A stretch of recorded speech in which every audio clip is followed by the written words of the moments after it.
Like many when I saw the trailer for Nicktoons All-Star Brawl, my interest was piqued. Any Smash Bros-like game already lures me and many others in, and this one has SpongeBob. But unfortunately, upon playing the game, despite surprisingly positive reviews on Steam, the game is, in fact, not very good. I was going to do a review, but figured this would be more fun. But, to get out of the way, here's a 5-second review before we get started. Don't buy this game, it's not good. If it goes on sale for like 20 bucks or under, if you really are interested, maybe play it and buy it, but do not spend $50 on it. Alright, now that that's out of the way, top 10 reasons Nicktoon All-Star Brawl sucks. A fun aspect for Smash Bros. And other crossover games is getting to hear the sweet tunes from the respective properties. So you load up the game and play Jellyfish Field stage, expecting the typical high-energy SpongeBob background music, and are treated with this.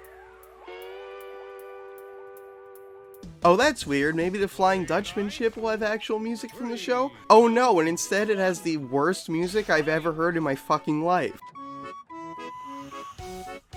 Oh well, maybe one of the Danny Phantom stages will have the iconic Danny Phantom theme, right? Oh no, it's just generic spooky music. As far as I can tell, there's no music from any of the shows in the game. It's all awful sound-alikes. They didn't want to pay for the rights for the music, I assume, and cut corners. This is just the beginning of how cheap the game feels. Number 9. Suicides kill the grabby first. So we all have that annoying friend who plays Bowser, DDD, or Kirby, and immediately after getting a stock on you commits a murder-suicide by jumping off the map. Well, at least in Smash Bros. It kills them first, so they have to have at least 2 stocks to pull off this move. In Nicktoons Brawl, it kills the person you're grabbing first, meaning you can very easily cheese the AI and troll your friends by dragging them to hell with Patrick's grimy hands, and they will always lose. Number 8. Items. There was a great opportunity to put in some iconic items from the show, like a Krabby Patty that heals you, maybe a magic wand from Fairly Odd Parents that grants wishes, Casey Jones' hockey stick from Ninja Turtles, right? There's tons of cool stuff you could do. Well, they decided to do none of that because there's no items in the game at all. Number 7. Ultimate Moves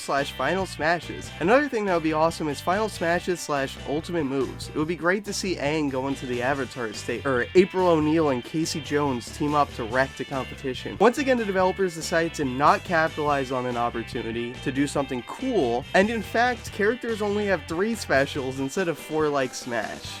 Number 6. Voice acting. Another aspect making this game feel lazy and cheap is the voice acting, or lack thereof. It would have been awesome to see these characters have pre-match banter like in Mortal Kombat. Instead, there's no voice acting at all, with pre-match lines being dispensed with text on screen. They also aren't specific to who they are facing and don't make sense sometimes, which I mean, like, how fucking lazy can you get? At least we should get some banter specific to the characters fighting. It's just text on screen. Number 5. Costumes. Costumes / alternate outfits have been a staple in fighting games for decades. Unsurprisingly, Nicktoons All-Star Battle has none. Number 4. Arcade mode. Arcade mode has so many levels of laziness. There's no story or unique endings, there's no bonus stages, and the rewards for completion are hilariously bad. Oh sweet, a JPEG of Danny Phantom. Aside from the PNGs, the other rewards also suck. You get the ability to listen to the game's terrible music on the jukebox menu.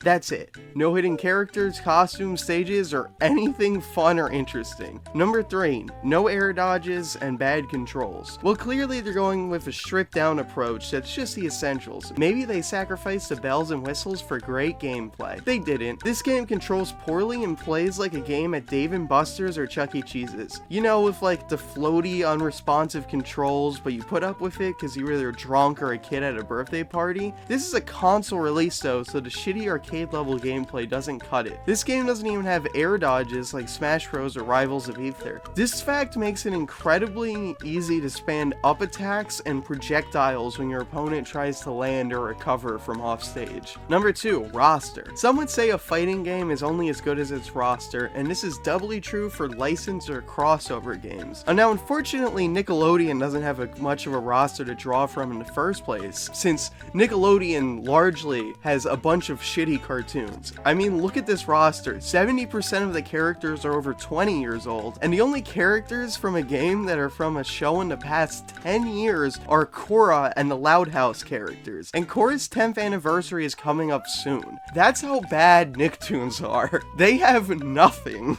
Even so, there are some obvious characters that are missing, like characters from Jimmy Neutron, My Life as a Teenage Robot, and Fairly Odd Parents. It honestly baffles me that there are no characters from these 3 classic shows. Number 1. Ugliness. Smash Bros does a great job of taking characters from games with wildly different art styles and editing them so that they retain their look, yet fit cohesively into the style of the game. Nicktoons All-Star Brawl does not do this. A lot of the characters look very ugly in the art style of the game. The SpongeBob characters have strangely soulless eyes, and look at what they did to poor Toph and Aang. They look incredibly uncanny. So there you have it, all the reasons Nicktoons All-Star Brawl sucks. What's your favorite Nickelodeon show? Let me know in the comments below, and be sure to like and subscribe for more videos. Thanks for watching, bye bye.